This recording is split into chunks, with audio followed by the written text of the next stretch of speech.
અમદાવાદમાં નાસ્તાની દુકાન પર ગ્રાહકોએ હોબાળો મચાવ્યો હોવાની ઘટના સામે આવી છે। અમદાવાદથી આ સમાચાર મળી રહ્યા છે। અમદાવાદમાં નાસ્તાની દુકાન પર ગ્રાહકો દ્વારા હોબાળો મચાવવામાં આવ્યો। વિજય ચાર રસ્તા પાસે શ્રીજી વડાપાવ પર હોબાળો મચાવ્યો તો ગુણવત્તા વગરનું અને ડુપ્લિકેટ બટર વપરાતું હોવાનો આક્ષેપ લગાવવામાં આવ્યો છે। ગ્રાહક અને વેપારી આમને સામે આવ્યા છે।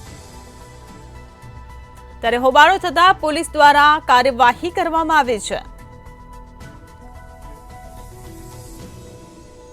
ત્યારે ગ્રાહકના હોબાળાનો વિડીયો હાલ સોશિયલ મીડિયા પર વાયરલ થઈ રહ્યો છે। જો કે મંતવ્ય ન્યૂઝ આ વાયરલ વિડીયોની પુષ્ટિ કરતું નથી। તો ગુણવત્તા વગરનું અને ડુપ્લિકેટ બટર વપરાતું હોવાનો આક્ષેપ લગાવવામાં આવી રહ્યો છે। અમદાવાદથી આ સમાચાર મળી રહ્યા છે। ગ્રાહક અને વેપારી આમને સામને આવ્યા છે। નાસ્તાની દુકાન પર ગ્રાહકો દ્વારા હોબાળો મચાવવામાં આવ્યો છે।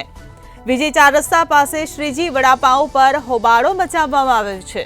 ત્યારે ગુણવત્તા વગરનું અને ડુપ્લિકેટ બટર વપરાતું હોવાનો ગ્રાહકોએ આક્ષેપ લગાવ્યો છે। ત્યારે હોબાળો થતા પોલીસ ઘટનાસ્થળે પહોંચી હતી અને પોલીસ દ્વારા કાર્યવાહી શરૂ કરવામાં આવી હતી। ત્યારે ગ્રાહકના હોબાળાનો વિડીયો પણ સોશિયલ મીડિયામાં વાયરલ થયો છે।